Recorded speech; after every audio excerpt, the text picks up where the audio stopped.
What's up, guys? Welcome back to another video, and today we are breaking down UFC 263 Adesanya versus Vettori number 2. And this is a super stat card. I'm super hyped up for this one. Yeah, man, let's just get right into it. So opening up the card, we got Carlos Felipe coming up against Jake Collier at 265 pounds. And, both those guys are going to be coming in right under the limit if they're past weigh-ins or anything to go by. And on the side of Carlos Felipe, he's 10-1. He won his last 2 fights. They were against Tafa and De Castro. And, he lost to Spivak before that, who's a pretty good step up from those two, I would say. And I see a lot of people on Felipe here. I don't really think he's that good. All of his fights before those 3 were like a really long time ago, and I don't know, guys. He just kind of looks a little bit average to me. He is going to be giving up a size advantage here. He'll have the youth advantage, so you got to factor that in as well. But he just doesn't have a lot of UFC experience, and the only time he fought someone who's kind of like half decent, he lost that fight. And, I felt like he was getting beat up by Tafa. And then, he fought much better the next 2 rounds when Tafa started to fade, but they were still close rounds. That first round, 100% was Tafa, and then, the next 2 were close. And I think I agree that, Felipe looked maybe marginally better in those, but they were still close. I don't really know if he'll get that chance against Collier. Collier's 12-5. He's honestly looked pretty decent, in his last fight. I feel like people kind of don't give him a fair shake. Comes back after a multi-year layoff and loses to Tom Aspinall. That's fine. Then, he beats Gian Villante. Looks really good in that fight, but then, it's Gian Villante. It's not really the highest level opponent,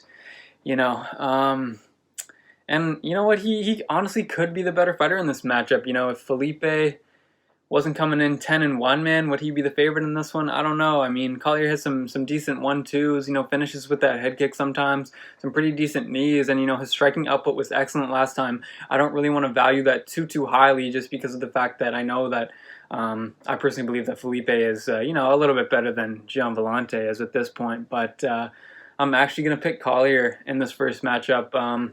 I think he might just be a little bit better, and even if he isn't, I feel like the line, certainly earlier I felt like the line was a little too wide. It's gotten a little bit closer now.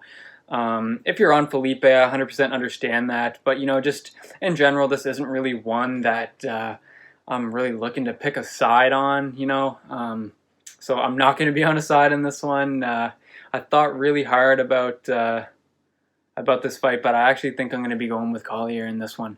And now moving on to Ziam and Luigi Vendramini at 155 pounds. So Ziam is 11-3, came into the UFC and lost to Don Madge. Then, that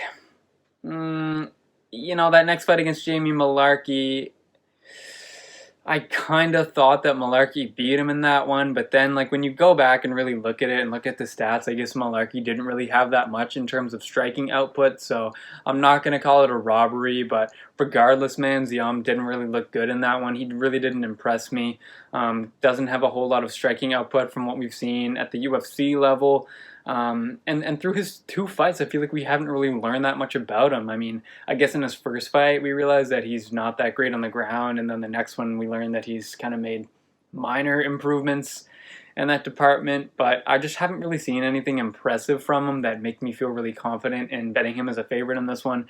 And then looking at Vendramini, he has a bunch of finishes on his resume. I believe he has a 100% finish rate for his 9 wins. And, obviously a lot of those are over pretty, lower level guys in the regional scene, but he does have that one in the UFC. He fought Zaleski dos Santos. That's probably a tougher fight than Ziam has ever had. Even though that was a loss for Luigi. And, he hasn't really shown it in the UFC that much, but he is a pretty good grappler, and I think that he'll definitely be the better of the 2 in that department. He was able to rock Ayari with a counter left in his last fight, which led to that KO sequence, and I just don't see that same explosiveness or athleticism out of Ziam, so I'm actually going to be going with the underdog once again here with Luigi Vendramini, and I'm just picking the guy that's impressed me so far. Both fighters have had 2 fights. Haven't really seen anything I liked from Ziam, and Luigi Vendramini has shown me something, shown me some killer instinct. Hasn't, knocked my socks off, but at least there's been something there where, I feel a little bit better on his side in this one. So, Steven Peterson versus Chase Hooper, 145 pounds. Steven Peterson, 18-9, training out of Fortis MMA. A real OG of the LFA, man, especially back in those Legacy FC days. Had kind of an up and down UFC career. I'd say it's been a little bit more down lately. He's got better stand-up than Chase Hooper. That's pretty much a given for anybody on the roster. With all due respect, Hooper is a great fighter, and we'll talk about him in a second here, but stand-up is obviously not his strong suit. So Peterson, although he's not a striker, he's going to be the better striker here. In his last fight against Bravo, he kind of got beat up a little bit in the first round. Round 2 was a little bit closer, but it still looked like Bravo was just a little bit better. But as I said, a little bit closer, and he was able to catch him with that spinning back fist. It's a pretty sweet finish. And, if that fight had continued going the way it was going and went to decision, I'm not sure that Peterson would have got the win. But, it doesn't matter when you knock him out. So that was a really nice victory, really, really cool looking finish as well. And, he had that fight with Alex Caceres, who also fought Hooper. Caceres was just kind of better than Peterson, as he was just kind of better than Hooper too. There's definitely some holes in Peterson's striking, but I do like the way he uses his jab to kind of touch guys up. Ultimately, not really too much to say. He's a pretty average fighter, but he might come out with some more confidence after that spinning back fist KO. Now, looking at Chase Hooper, 10-1-1. We know the story on Chase Hooper by now. Awesome grappler. Let's just get that out in the open. Okay wrestler. Horrible striker. His chin's just like on a silver platter in the stand-up, it feels like every single time. I really don't think there's anyone that he could beat standing up in the whole UFC. I feel like even Jake Paul would be like, okay, give me someone who can challenge me a little bit, you know what I mean? But as bad as his striking is, his grappling is that good. Jiu-Jitsu black belt at 21 years old, that's really, really impressive. And he can just cheat his way out of a lot of bad situations because he's just that good on the ground. The thing is, though, it's just on the feet. It just doesn't really look like he belongs in the UFC, you know what I mean? He knows where he needs to improve. He's very young, so he definitely could do that. But I'm just not going to trust him. He barely escaped his last fight with Pete Barrett with, getting that heel hook late. And I just feel like his luck is kind of running out unless he makes some serious improvements in the striking game. But, I feel like Peterson, if you were to give Chase Hooper a matchup that, I could pick him winning in, this would probably be one of them, but I'm not going to do it. I'm going to go with Peterson in this one. I'd be a lot more interested in this from a betting standpoint if Peterson wasn't the favorite. I do feel very confident that he's going to win the striking exchanges here, and as long as he can avoid getting submitted, I feel like he can win a decision or maybe find a finish. So I think he is decent enough wrestling to stuff most of the takedowns, but this is just a sketchy fight, and I'm not going to be touching this one in any way, shape, or form. So moving on to Matt Frevola against Terrence McKinney at 155 pounds. So Terrence McKinney coming in on short notice after Camacho had to withdraw from this fight. And Frevola is 8-1, coming off a loss to Sarukian where he clearly lost. He just got beat in that one straight up. You really no argument to make for him at all. He had 2 wins before that over Luis Pena and Jalen Turner, where he got 4 takedowns in each of those fights. The grappling game is going to be huge for Frevola in this one, but McKinney is definitely a better wrestler than Camacho. Before McKinney was slated to come in here, I was thinking that Frevola was just going to be able to use grappling, and that's pretty much all he needed to do. I really didn't think he needed much else to win it, but now it's different when you're coming up against Terrence McKinney, who was a college wrestler. I do think that Frevola is actually live for a finish in this one. I feel like he's probably a little bit better, technically speaking, with the striking. But the thing is, does he have the same explosiveness and athleticism that Terrence McKinney has? I don't know. That's where there's some question marks. So Terrence McKinney, 10-3. I just broke this guy down for the LFA card, which was super recently. That was just last week. So yeah, Terrence McKinney, we just saw him a month ago against Luis Cavino. He looked great there. Had that head kick. And then just last week he beat Irizarry, and he looked excellent in that one once again. He's a really dynamic striker, very athletic guy. But he's a wrestler at heart. That's his base. He was a college wrestler, and he uses his wrestling to get wins and to have success in his fights. Although he has been landing those kill shots with his striking recently. 2 recent losses, those were Minner and Woodson, both UFC fighters. A lot of his fights end pretty quickly. He's definitely fought the lesser competition of these 2 guys here. But he has some flashy stuff on the feet, and he has a good wrestling base. But that's going to be probably less effective, the wrestling I'm talking about, with a guy like Frevola. So I'm going to be going with Frevola in this one. He's going to have to be careful in that first round, just because of the explosiveness and the athleticism of Terrence McKinney. But and I feel like McKinney maybe even might come out really strong with the grappling in this one early. But it's just, I think that Frevola is better standing, and I feel like he can outstrike him in this fight. I just feel like Frevola is a little better. So I was more confident in Frevola against Camacho, actually. I'm less confident now, but I do still think that Frevola is going to get it done, and I still feel fairly comfortable with that. So now we have Pannie Kianzad coming up against Alexis Davis, 135 pounds. Kianzad, 14-5 on a good 3-fight win streak right now. Got her at dog money in her last fight. I was really happy to get that. Might be a little bit too heavy of a favorite in this one. I do like her game a lot, but Alexis Davis is really chippy, and she's not a scrub. Kianzad did have excellent striking output in her last 3 fights. I really liked what I saw from her in that department. Davis is 20-10, had a rough streak, but then looked good in her last fight. She's never really out of the game. She's a good grinder. She's had really tough opponents in her last fights where, she beat Liz Carmouche, who she actually also beat back in 2013. She had that fight against Chukagian, Jennifer Maia, Vivia Rougeau. Those were all tough fights where she was defeated. And then a win over Sabina Mazo. So, none of those fights are a night off. They're all tough nights at the office. And Alexis Davis actually was able to finish Amanda Nunes with punches back in the Strikeforce days. And I think she's going to be live here, start to finish in this fight. I'm not sold, though, that she can get the win here. If she really uses some wrestling and gets some takedowns, this becomes a very close fight. But I just don't love the upside that she has on the feet. So I'm going to be going with Pannie Kianzad in this one. I thought really hard about Alexis Davis in this spot, but Kianzad has looked really good lately. If Kianzad just pieces her up like she's done in her last 3 fights, it's kind of hard to see Davis getting a win. I'm not going to be on a side in this one, and I do feel like the line is a little bit wide.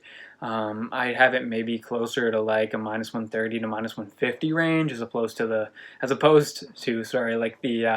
-200 plus that we're seeing. I'm not really sure what it is right now. I'm sure it's even wider at this point, but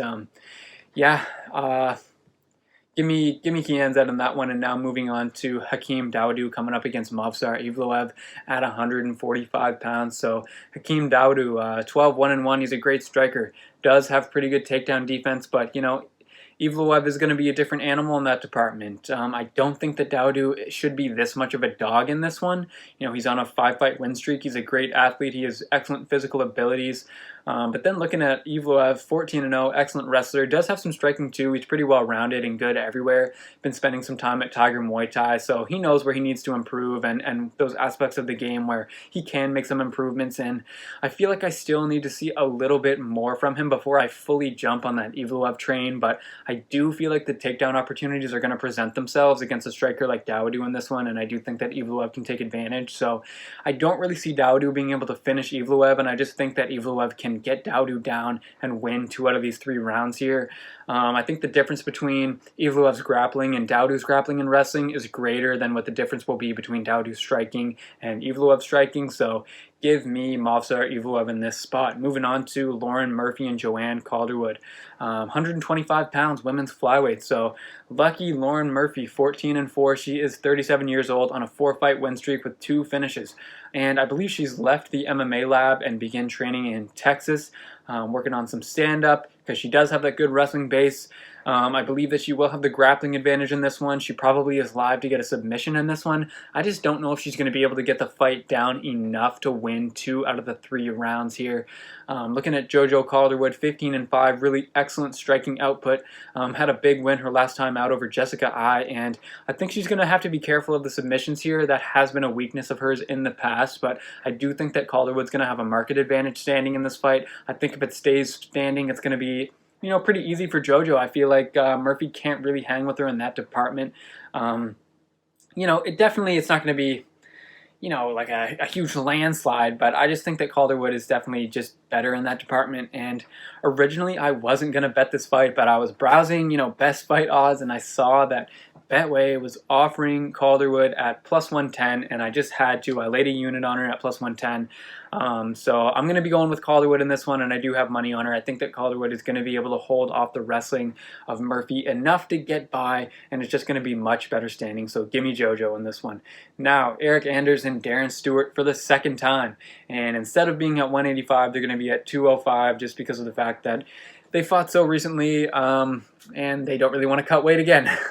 So Eric Anders, 13-5, looked amazing in his last fight against Stewart. And it seemed like he was going to finish him, but then, there was that illegal knee to the head a la Petr Yan, and obviously that ended in a no contest. So not going to be at 185 pounds this time, as I mentioned, because they just fought 2 months ago.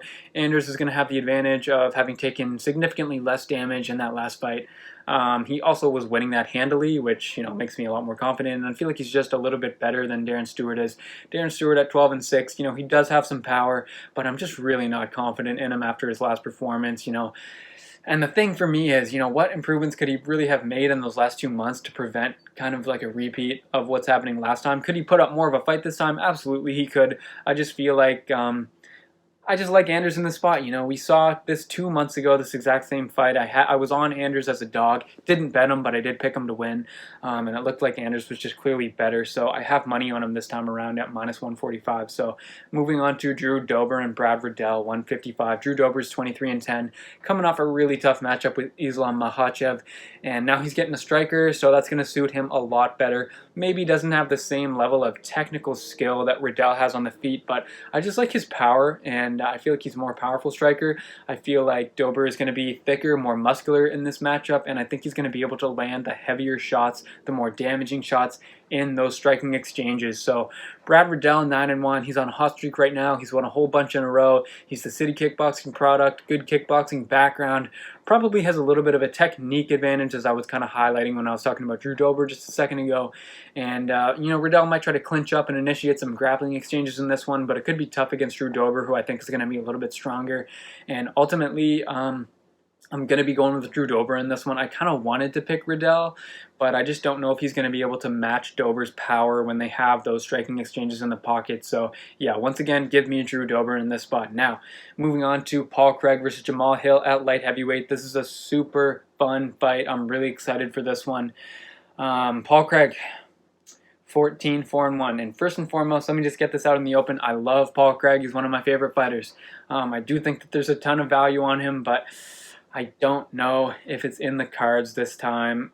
He definitely will have the grappling advantage here. He's improving his stand-up a bit, but I don't know if it's going to be enough to be on Hill's level. In this fight, Jamal Hill, 8-0, undefeated prospect. I made good money on him last time out against OSP, and people are starting to catch on to his skills, hence the line on this fight. He's a really good boxer with a crazy long reach. He's able to touch guys up with that jab, and he's just a much, much better striker than Paul Craig is, and he's much more powerful in my opinion. So yeah, I'm going to pick Jamal Hill, and this is the part that really sucks about making these videos. Sometimes you got to put your bias aside, put your favorites aside, and just pick against your favorite fighters. I love Paul Craig. It really hurts me to be saying this right now, but I think that Jamal Hill is going to get the win here. I'll be rooting for Paul Craig, but I just think Jamal Hill is going to get this one done. So I'll go with Jamal Hill in that one. Now moving on to Damian Maia and Belal Muhammad, 170 pounds. So Damian Maia, 28-10. And what can you say about this guy? Immense amount of accolades in the jiu-jitsu world. ADCC champ, Pan American champ, along with many more trophies that he has won, through his time in jiu-jitsu. And he is perhaps the most dominant jiu-jitsu player we have seen in the history of the UFC. And, fast forward to present day, though, he's 43 years old, right? Obviously, if he can get Belal down, Belal's going to be in big trouble. I think he's probably going to be a little bit better than Belal. Sorry, not better. A little bit bigger than Belal is in the cage. But I'm really just not in the business of picking 43-year-olds nowadays. Belal Muhammad, 18-3, just coming off that fight against Leon Edwards. That ended in a no contest due to the eye poke. I know we didn't get to see the full fight, but, Bilal just wasn't going to beat Leon there. I just don't think that was going to happen. Prior to that fight, he was on a really good streak, and he has great cardio. I love that about Bilal. You can expect to see him in excellent shape every time he's in the cage. And I also really love Bilal's striking output too. He hasn't really had to deal with too many grapplers or jiu-jitsu specialists over his career when we're looking at the guys that he's fought. And I feel like if Maia was younger, I'd be a lot more interested in him. But at this point, I just think this is Bilal's fight. So I think youth is going to prevail in this one. I see Bilal just being able to do more over the course of 3 rounds. So give me Bilal Muhammed here. Now, moving on to Leon Edwards versus Nate Diaz at 170. I know a lot of people are really looking forward to this one. Leon Edwards, 18-3 on a huge winning streak leading up to that fight with Bilal Muhammed that we just talked about. And it looked like he was winning that fight. He was looking good before it ended pretty early. And winning this fight is kind of going to put Leon on the map here. He's pretty underrated at 170. I feel like he's going to be a much better striker in this spot. I think he's going to be much faster. I feel like he's going to hit harder, be more powerful. And, he's got a little bit of that wrestling in his back pocket too. So looking at Nate Diaz, 20-12, let's get this out of the way right now. He is a legend of the game. I don't want to send any disrespect whatsoever Diaz's way. But, I'm not really sure why he's getting this fight. Well, actually I am. It's to make Dana some money and also to turn Edwards into somewhat of an attraction and kind of legitimize his claim to a title shot. So, there's a couple of guys in the picture for that. I feel like Edwards and probably Wonderboy Thompson are kind of the front runners to get that shot after we see Colby Covington.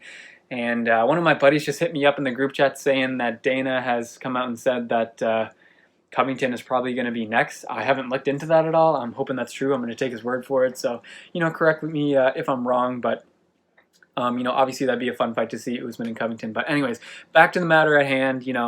I guess Diaz does have the upside factor in this fight where if he somehow wins this, he's right there in the title picture with those guys. But yeah, looking back, he loses to the McGregor rematch, takes 3 years off, comes back and beats Pettis, then loses to Masvidal 2 months later, and then we don't see him till right now. And this is like a year and a half after that happened. I'd have to double check that. At 36, I just don't know how much he really has for Leon in this one. Obviously, he's a great competitor. He believes he can win, but I personally don't believe that in this spot. He's going to have a slight reach advantage, and he will be the better jiu-jitsu player in this one, and maybe he's the better pure boxer in this one too, but I just think he's going to be at a disadvantage on the feet. He has that scar tissue problem as well, which could factor into this one over the 5 possible rounds in this fight. So, I'm going to be going with Leon Edwards in this one, and I'm pretty confident in Edwards in this spot. He is in his prime, and Diaz is just not at this point, so that's pretty much the main thing that, I'm thinking about in this one. Edwards is looking good. Diaz kind of, on the downward part of his career trajectory right now. So give me Leon Edwards in this one. Now, moving on to Davison Figueiredo coming up against Brandon Moreno for the second time at flyweight for the belt. And I'm super excited to see this one. As you guys may or may not know, I'm a huge Figueiredo fan, so I might be about to be biased as hell right here. Just letting you know ahead of time. Figueiredo is 21-1, and that's 20 wins, 1 loss, 1 draw, not 21 wins and 1 loss. I'm sure I don't have to tell anybody that, and it'll be on the screen during this video anyway, so I don't know why I had to explain that at all. But yeah, so we saw the last fight where it was a draw, and I don't know, man. I just felt like Figueiredo won 4 out of those 5 rounds. I don't know how I really feel about Jason Herzog taking a point for the foul there either, but I mean, it is what it is. I'm not going to argue with that. I still feel like Figueiredo just kind of got screwed by that judge who gave Moreno the 5th round. I feel like that's just like a terrible call. I have no idea how you could have given Moreno that round. And then, you had Joe Rogan screaming his head off every single time Moreno did anything. But yeah, that's enough of me being salty, man. Figueiredo took that fight on an insanely short turnaround time, like less than a month. What was it, like 3 weeks, something like that? Moreno obviously did too, but Figueiredo cuts a lot more weight to get down to that 125 limit. And, Figueiredo was hospitalized the night before that fight. And just a lot of things kind of went awry during Figueiredo's preparation for that fight. So hopefully we're not going to have any of those issues this time. I feel like Figueiredo's just a better striker, technically more powerful, just more killer instinct in general. And I just think he's a little bit better. Now, Looking at Moreno, 18-5-2. After saying all that, I don't want to take anything away from Moreno. He is absolutely a good fighter. He did have his moments in those last fights, and he had Figueiredo in a lot deeper waters than most guys ever have. Moreno, like I said, absolutely a very good fighter, insanely durable fighter, and he was holding his own for the most part on the feet. Those takedowns were working pretty well for Moreno, but I just don't think he's as good as Davison in my opinion, and that's why I'm just going to be going with Figueiredo in this one. I feel like Figueiredo won the first one, and I think he's going to win this one too. I just feel like he's the better fighter. He won't have that same type of pre-fight adversity that he had last time around, and I just think he comes out here and looks even better than the last time. So give me Davison Figueiredo to get this one done. Now, moving on to the main event of the evening, we have Israel Adesanya coming up against Marvin Vettori, also for the second time. There's a lot of rematches on this card. So yeah, I mean, we have Adesanya 20 wins, 1 loss. And that was his first ever loss, and it was up at 205 to the champion there, Jan Blachowicz. Really tough fight. So I'm not going to put too much stock into that one, but it's just a different look for Adesanya coming off a loss, because it's never happened before. And as much as I say I don't want to put too much stock into that, we kind of have to put a little bit into that, because how is that going to affect how Izzy's feeling coming into this one? I personally don't think it's going to affect it that much. I feel like Izzy's just a super confident guy, and rightly so. He's a really excellent fighter, and he's always must-see TV. So obviously, Adesanya, incredible striker, very long, very powerful, much taller and longer in this fight. He's definitely going to have the striking advantage here. I don't think he has to worry too much about what Vettori is going to be given back to him on the feet. And then looking at Vettori, 17-3-1, he is looking as good as ever. Pretty much gave Izzy, a lot of people would say his closest fight he's ever had at middleweight. And he's going to have the wrestling and grappling advantage in this one, I believe. He's looked really good in those instances lately, has Vettori. And, I think that most would agree that that's his path to victory in this fight. I don't really think Izzy has to worry too much about Marvin standing up. And I think that Izzy will be able really to just prepare to defend those takedowns, which kind of takes away from Marvin's winning potential in this one, in my opinion, because Izzy's not really going to be worried about, oh no, what if he cracks me on the feet? And I kind of have to be worried about the level changes as well. I feel like Izzy's just going to kind of have his way on the feet, and then just be kind of worried about only those level changes, not really be worried while they're standing, you know what I mean? So Vettori is really durable and a really great chin too. I mean, he could get finished, absolutely, because it's Israel Adesanya we're talking about here, but I just don't really see Vettori getting finished. I feel like this one probably could go the full 5. So, that we have to take that into account. But ultimately, guys, I think that Adesanya is just going to be better here and find a way to win 3 out of those 5 rounds at least. So give me Izzy to get back to business at middleweight here and get back in the win column. That's going to be my pick in this one. And yeah, that concludes the full card predictions here, guys. Thank you very much for being with me on this one. I really appreciate it. As always, thank you to everyone who watches the video, subscribes, likes the videos, comments, interacts with me in any way that you do. Best of luck tonight on PFL, tomorrow on Bellator, and Saturday on this UFC card. Should be a really awesome one. Some really awesome fights this weekend. Take care, everyone. I hope you have a great day, and I'll catch you on the next one.